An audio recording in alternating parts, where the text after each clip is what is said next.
On va maintenant écouter d'autres vidéos. Hier, j'ai entendu tellement de choses. On va écouter d'autres vidéos. Avant de terminer avec tout ce que le grand frère Djoumani a dit, le recadrage d'Adjoumani à Bédié. Voilà, Bédié et son père, il y a une différence de combien d'âge aujourd'hui? Bédié, on dit que Bédié est né en 1934. Son père est né vers 1800, comme on appelle ça. Donc, quand Bédié naissait, son père avait 85 ans. Son père, c'est un Béninois, il s'appelle M. Vira. Sa mère est une Ghanéenne. Voilà, sa mère est une Ghanéenne. Son père avait 3 femmes. Il avait 3 femmes. Donc, quand on a découvert certaines choses en Afrique, on a pris l'enfant, on allait cacher l'enfant à Daoukro dans un village. Cet enfant qui est né au feu l'a pris comme son fils, il l'a gardé. Quand vous regardez parmi les enfants du feu, Boigny Bédié n'est pas dedans. Aucun enfant du feu ne fait la politique. Oufoué a tout donné à Bédié, il l'a mis à l'école, il a mis tout à sa disposition. Il avait voulu qu'il soit vraiment un homme politique aguerri. Malheureusement pour nous, Bédié est devenu la honte nationale. Il est devenu une honte pour notre pays. Aujourd'hui, son seul combat, c'est attaquer les étrangers. C'est-à-dire parachever, aujourd'hui il veut le pouvoir, il est devenu candidat, parce que lui il a son projet. Hein. Bédié, son projet est clair. Lui, il a commencé son combat d'ivoirité. Il veut terminer ça. C'est-à-dire aujourd'hui où il est là, lui veut terminer, c'est-à-dire il veut le pouvoir là, et puis il va nous poursuivre. Dans ce pays-là, il va commencer par le président Ouattara. C'est-à-dire, vous tous qui me soutenez, qui me regardez, qui soutenez le président Ouattara, nous tous qui parlons là, Bédié a déjà nos listes sur les réseaux sociaux, PDC, ils ont déjà nos listes. C'est-à-dire, tous ces Ivoiriens qui sont en Côte d'Ivoire, qui ont tout eu, leurs parents sont là pendant des années, Bédié va nous chasser, nous tous. Donc, on est condamné à être unis. Ce n'est pas une affaire des assauts. On est condamné à être unis. On est condamné à être ensemble pour barrer la route à Rikouna Bédié. S'il est vraiment candidat. Moi, je l'ai dit personnellement, je dis toujours que nos gouvernements n'ont pas toujours besoin de faire des déclarations pour nous rappeler que Bédié a détourné 18 milliards. Si Bédié a détourné 18 milliards et que le dossier nous revient, mais ouvrez des débats, déposez ce dossier devant la justice. C'est quand même l'argent de l'Union européenne. Le gouvernement n'a pas besoin d'aller en plein conseil des ministres pour nous dire que non, ça fait plusieurs fois que Bédié tient ses discours. Bédié a gouverné ce pays. Il a traumatisé même les musulmans. Tous les vendredis, sous Bédié, les musulmans, là, ils prenaient la police pour aller dans les mosquées pour contrôler tous les musulmans. Nos musulmans ont souffert dans des mosquées ici sous Bédié. Sous le régime Bédié, les musulmans ont souffert. Aujourd'hui, Bédié revient sur ça encore. Il dit que nous, les musulmans, sont des étrangers. Les musulmans de Côte d'Ivoire sont des étrangers. On dit qu'ils essaient d'arranger, mais ils ne peuvent pas arranger. Nous, on a fait notre cérémonie le samedi. Bédié dit non, on a pris les gens le vendredi à la mosquée pour les amener à Montreuil. C'est pour dire que je salue vous tous qui avez été là. C'est une fierté. Ça veut dire qu'en Paris, c'est que Bédié n'a jamais fait là. Nous, on a réussi ça. Nous, on a réussi la mobilisation parfaite à Montreuil. Et ils ont échoué là. Non, ils ont mal. Ils nous attaquent. Ils nous attaquent parce qu'ils ont mal. Ils ont mal. C'est pour ça qu'ils nous attaquent.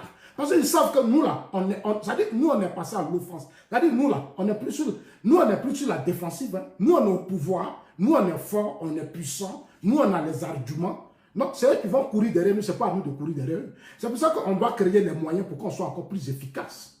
Parce que nous, on est déjà devant. Prado, déjà, il est devant. Lui, il est devant. Non, nous qui soutenons Prado, là, on doit être tous forts. On doit être puissants. On doit être partout. Il faut que ceux-là, ils courent derrière nous. Regardez la Russie. Poutine, là, les gens courent derrière. Ce n'est pas Poutine qui justifie. Poutine ne se justifie pas. Il est au pouvoir. Il gouverne. Dans un pays, chacun doit jouer son rôle. Dans un pays, chacun doit jouer son rôle. Je refuse que quand le gouvernement concède des ministres, Bédié attaquait les étrangers. Il les a insultés de cette histoire d'orpaillage. Il allait même dire à la mosquée, à la mairie d'Abobo, on enrôle des gens, on donne des cartes d'identité aux gens. Le gouvernement s'est contenté toujours de ces mêmes formules de discours. Moi, je voudrais dire à nos amis qui sont au pouvoir que ça, ce sont des légèretés. Et je dénonce cela. Moi, je ne peux pas me contenter de ce genre de trucs. Ça fait plusieurs fois que Bédié se comporte de la même manière. Il faut recadrer Bédié. C'est tout, il faut le recadrer.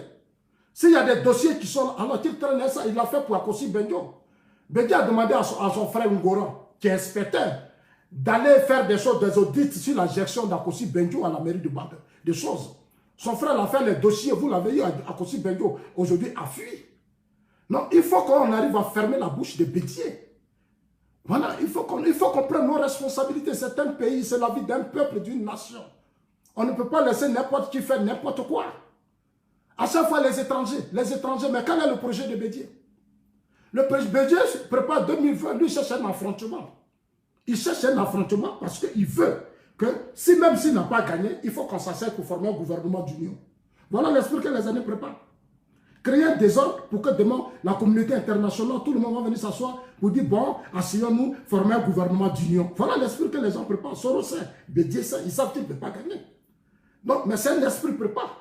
L'esprit appeler les gens à l'affrontement. Non, il faut que nos aînés, moi je dis, dans ce monde-là, il n'y a pas ceux qui veulent faire les grandes choses, il faut faire des sacrifices.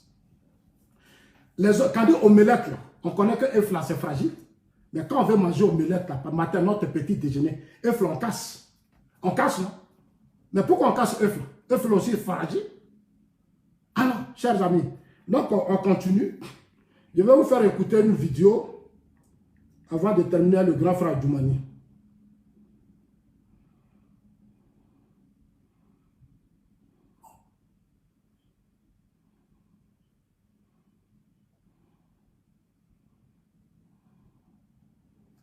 Aujourd'hui, nous pouvons affirmer que leur désillusion est grande et leur enthousiasme s'éteint progressivement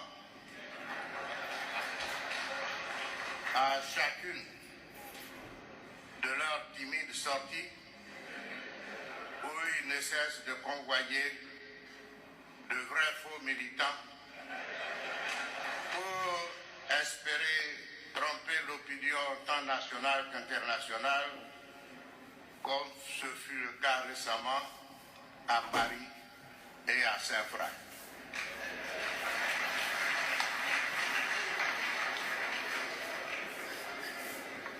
À Paris, il s'agissait effectivement d'une réunion à laquelle ils sont allés chercher tous les Maliens à la sortie. Alors, les Maliens sont attaqués ce jour, alors que dans ce pays, il y a trop d'étrangers. Il y a les Américains, il y a les Français, il y a les Chinois, il y a les Russes, il y a les Libanais, il y a les... Pourquoi toujours c'est les Maliens? C'est-à-dire, c'est dans la sous-région que Bédié attaque toujours. Il y a des gens qui sont là, qui sont là pendant des années, qui sont assis sur l'économie, les richesses du pays. Bédié n'en parle jamais.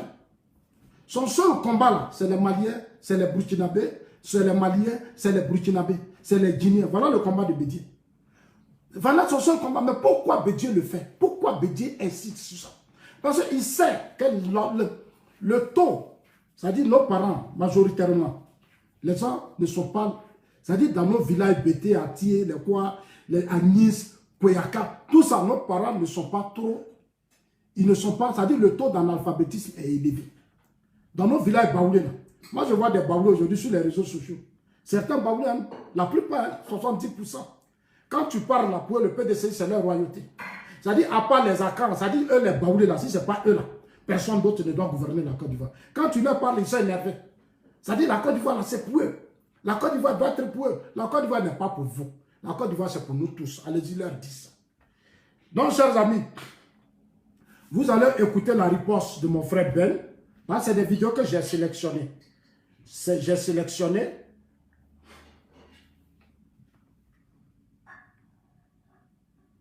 Monsieur Bédié dit que les Ivoiriens ont faim. Or, pourtant, lui, Monsieur Bédié, il a plus de 15 millions de francs CFA par mois. Mais ceux qui suivent Monsieur Bédié, là, vous n'avez pas de tête. Monsieur Bédié, il est payé en tant qu'ancien président. Il est payé en tant qu'ancien ministre de l'économie, ancien ambassadeur. Il a tout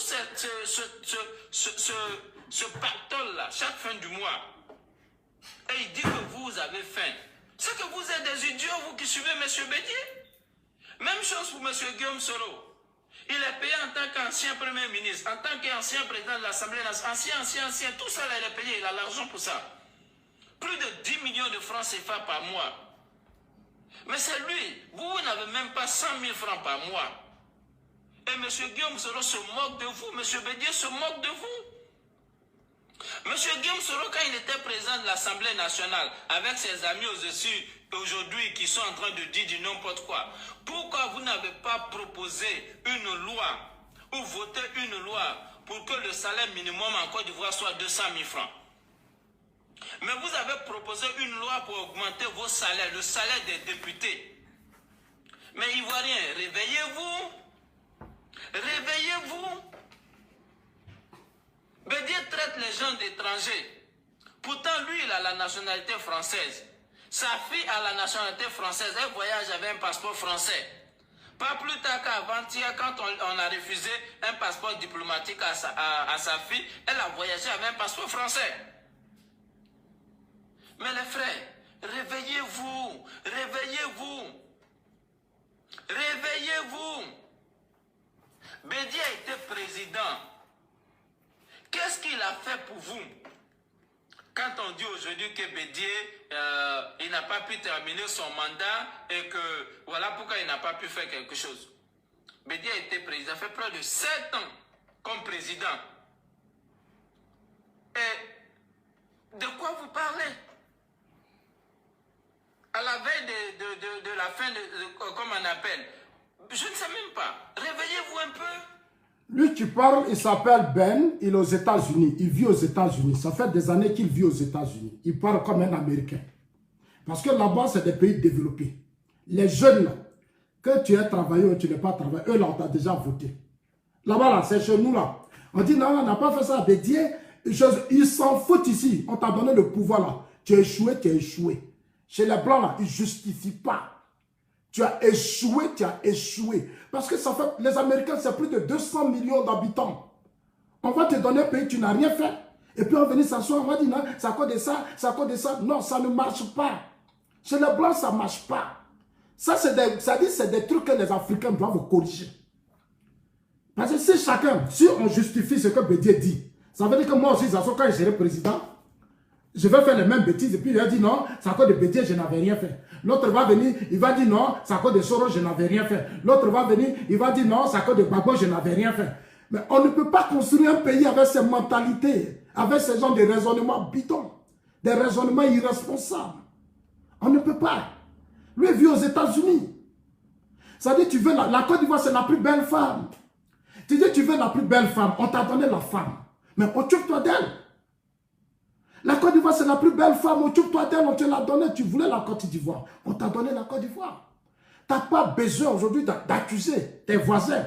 Non, c'est à cause de mon voisin que ma femme a fait ceci. C'est à cause de lui-là que ma femme m'a trompé. C'est à cause de celui-là. Non, ça ne tient pas. C'est des arguments qui ne tiennent pas, chers amis. Il faut changer les mentalités de la jeunesse. C'est pour ça que nous insistons. Dans peu de temps, je viendrai vers vous. Chacun de vous va parler, parce que c'est un débat qu'on va ouvrir maintenant. 2020, les élections, là, il faut que nous, la jeunesse, on soit écoutés. Il faut que même au sein du RHDP, le candidat qui sera, celui qui sera le candidat en 2020, il faut que nous, notre jeunesse, on dise aussi notre point de vue. Si Macron est président, c'est parce que la jeunesse a été au cœur du débat. Donald Trump, les gens qui ont vu le projet de Donald ont été au cœur du débat. En Côte d'Ivoire, on ne peut pas nous imposer tout. Il ne faut plus qu'on impose. En Côte d'Ivoire, il faut qu'on participe. Nos aînés doivent nous apprendre à participer, à être au cœur du débat. Là, quand ils ne seront pas là, on sera fort. Mais on est là, on a 40 ans, 50 ans, 35 ans. Combien d'années? 60 ans. Et puis on a assis là, on attend. Et ils vont réfléchir, puis ils vont venir dire, oui, voilà, c'est comme ça. Non, chers amis. Il faut maintenant qu'on montre qu'on est mature, qu'on est responsable. Il faut qu'on montre qu'on est mature, qu'on est responsable. Lui, il vit aux États-Unis, il va terminer. Et puis, je vais vous faire encore écouter une autre vidéo.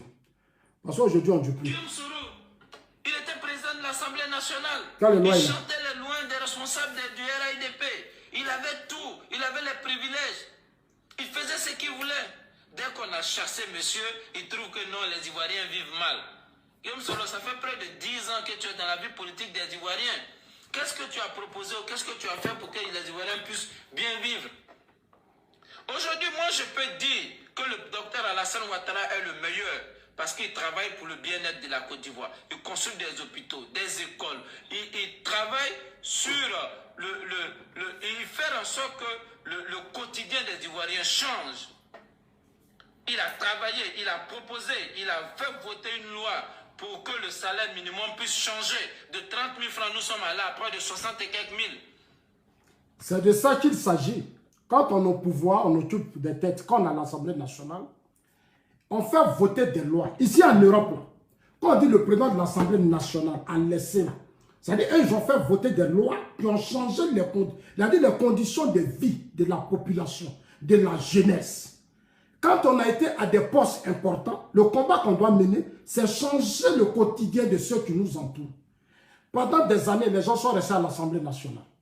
Ils n'ont jamais voté une loi pour la jeunesse, même les étudiants de Côte d'Ivoire. Ils ont pris, dans ce pays, ils ont manipulé des étudiants. Mais on leur a confié un temps là, on leur a dit tenez le pouvoir. Ils ont fait quoi? Ils ont fait quoi? Posez-leur des questions. N'ayez pas peur, vous êtes des hommes, assumez-vous. Vous n'êtes plus des enfants. Parce qu'il s'agit de la vie de vos enfants. Vous êtes appelés à avoir des femmes, des enfants. Ouvrez le débat, ce n'est pas pour Zasso, ce n'est pas pour le président Ouattara. Non, c'est pour vous, c'est pour vous-même et la vie dans ce monde-là. Si tu n'as pas une vie là, tes enfants n'auront pas une vie. Si tu n'as pas une vie là, tes enfants n'auront pas une vie. C'est une vérité que je vous dis. La Côte d'Ivoire, c'est notre bien commun. Le pays est riche. Ne menons pas de combats qui enrichissent une minorité et puis la majorité souffre. Ce n'est pas possible. Ouvrons nos yeux. C'est notre bien, on doit tous profiter. C'est notre bien, on doit tous profiter, éduquer, sensibiliser. Battre pour qu'il y ait la paix et la stabilité. Pour que demain, quand on sera dans nos tombes, on ne sait jamais, nos enfants soient fiers du combat que nous avons mené. Le combat de lutte contre la France, la communauté internationale, ça c'est de l'ignorance. C'est des idéologies qui ne tiennent pas. Alors, chers amis, vous allez écouter d'autres vidéos. Allez-y, dis maintenant à tous ceux qui pleurent que Zasso l'a dit, il le répète. Zasso n'est pas candidat aux élections présidentielles. Il n'est pas candidat. Zasso est président du mouvement Nouvelle Génération 2020. Je vous l'ai dit, très bientôt, nous serons sur le terrain. On va les écraser. On va les écraser. Ils ne peuvent pas. Ils ne peuvent pas. Ils ne peuvent pas.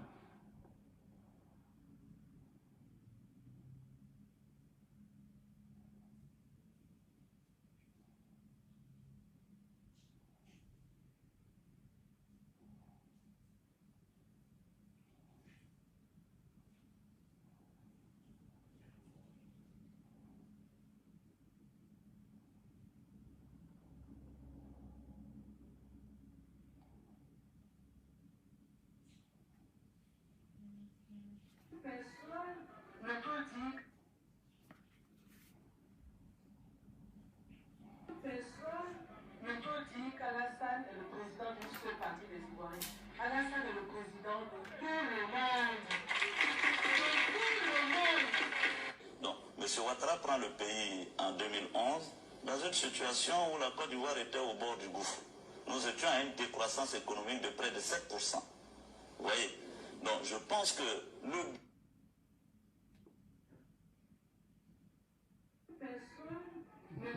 le pays en 2011 dans une situation où la Côte d'Ivoire était au bord du gouffre. Nous étions à une décroissance économique de près de 7%. Vous voyez? Donc je pense que le bilan de M. Ouattara aujourd'hui parle pour lui. Au plan économique, ça a été une véritable réussite. Aujourd'hui, sur 3 années, M. Ouattara, en tout cas le gouvernement du président Ouattara, a réussi, n'est-ce pas, à aller à une croissance économique moyenne de 9%. Et ça, c'est important. Il a lancé un vaste chantier d'infrastructure. Et je suis sûr que vous en avez eu les échos, même ici au Bénin. Monsieur le Président, vous incarnez au plus haut point la légitimité que peut seul conférer l'onction populaire. Monsieur le Président, assurément, la voix du peuple ne trompe pas. La voix du peuple ne se trompe pas. Il y a des hommes qui sont portés par l'histoire, mais il y a aussi, et c'est bien plus rare, de grands hommes qui font l'histoire. Monsieur le Président, si j'ai fait ce rappel, c'est à la fois pour montrer et démontrer qu'il existe une affinité spirituelle et une continuité historique entre Félix Houphouët-Boigny, le président fondateur, et Alassane Ouattara, le président réformateur. Ah olé, c'est pas à ce qu'il a dit oh. Entre-temps, en Côte d'Ivoire, ce qui se passe est inadmissible au motif que M. Ouattara n'est pas ivoirien. C'est toute une communauté qui est stigmatisée, qui est ostracisée, qui est marginalisée. Toute la communauté du Nord, ce boubou que je porte, me l'était interdit en Côte d'Ivoire. Quand vous étiez en boubou, vous étiez sénégalais, burkinabé, malien. Et pour le fait que vous étiez sénégalais, burkinabé, malien, on pouvait vous tuer dans la rue. Les clivages. Voilà, on pouvait vous tuer dans la rue. Les gens étaient tués. On est même allé jusqu'à pourchasser des musulmans dans les mosquées. Ce sont des faits avérés en Côte d'Ivoire. Moi-même, leader du mouvement étudiant, je suis arrêté sur le pont. On me demande ma pièce d'identité que je n'ai pas. Je leur présente tout de même un passeport. À lire mon nom Soro, on dit que je suis un étranger. Et on me stoppe sur le pont pendant des heures et des heures.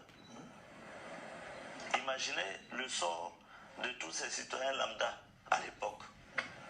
Donc, au nom de cette ivoirité, au nom du délit de faciès et de patronyme, on a fait du tort à toute une communauté qui s'est sentie exclue du jeu politique national.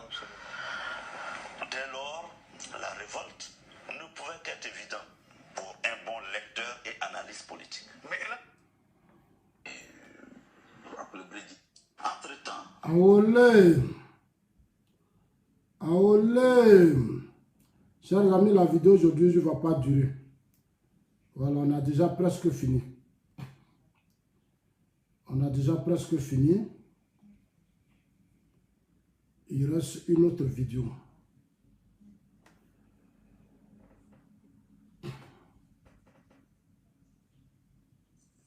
Parler des rivalités ethniques. Je suis désolé de vous dire que très souvent, pas toujours, ce sont les intellectuels qui avivent les rivalités ethniques. Ou bien entendu, on a langue. Je connais des pays pas très loin du Sénégal, où les intellectuels créent des partis ethniques, des partis politiques ethniques, au lieu de prendre dans toutes les ethnies, ce qui n'existe pas au Sénégal. Je connais des pays où des intellectuels, je prends le cas de la Côte d'Ivoire, et je le dis en assumant mes responsabilités, où certains hommes politiques ont attisé les rivalités ethniques. Ça, c'est extrêmement dangereux. C'est extrêmement dangereux. Mais en général, il y a une bonne existence. Prenez le cas du Sénégal. Vous avez des Bambara, ou des Mandingas, vous avez les Peuls de la Guinée. Nous avons près de 800 Guinéens qui vivent au Sénégal. Il n'y a aucun problème. Aucun problème. Mais le jour où quelqu'un se mettra à dire, voilà, moi je représente telle ou telle ethnie, mais celui-là, il mettra le feu. Donc il faut que les intellectuels ne cessent simplement par le besoin de vouloir des électeurs, n'est-ce pas, exciter les rivalités. Voilà, on va terminer par la dernière vidéo qui sera celle des choses, mais on va parler de la Russie de Soros.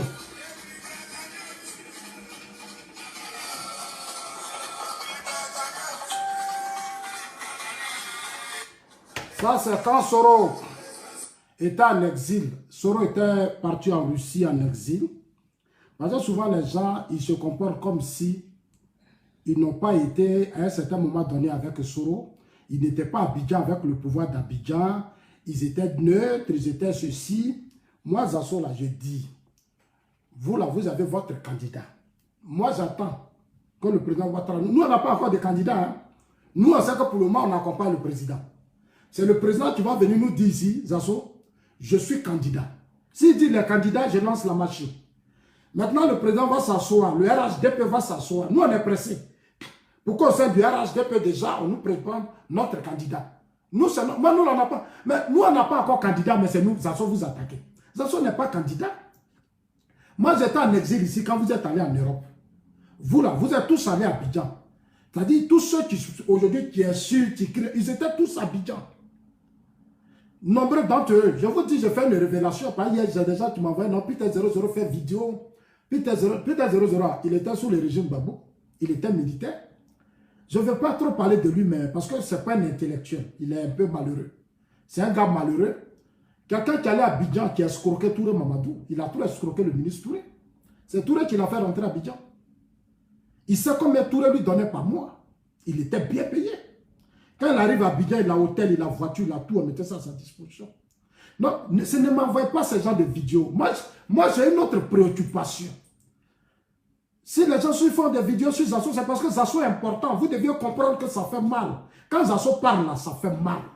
Non, ils croient que eux là, ils peuvent. Non, vous aussi. Moi, je suis un homme. Il y a longtemps, j'ai dit, je suis politicien. Moi, je ne suis pas super activiste. Je ne suis pas dans les clashs.